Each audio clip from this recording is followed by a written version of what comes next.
এই দোয়াটা শিখে নেন, ইনশাআল্লাহ আপনার জীবনের সমস্ত সংকট কেটে যাবে।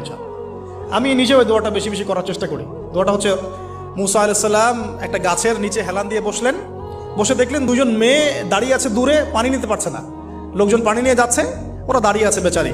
মুসা আলাইহিস সালাম গিয়ে বললেন, কি সমস্যা আপনাদের? তারা বললেন যে আমাদের বাবা অনেক বৃদ্ধ মানুষ, আমরা পানি নিতে পারি না, যতক্ষণ না আমাদের কম পানি নিয়ে চলে যায়।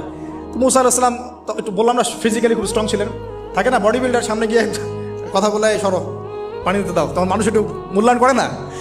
তো মুসা আলাইহিস সালাম এভাবে পানি নিয়ে দিলেন এবং বাছুরদেরকে পানি পান করালেন, করিয়ে গাছের নিচে এসে বসে আছেন।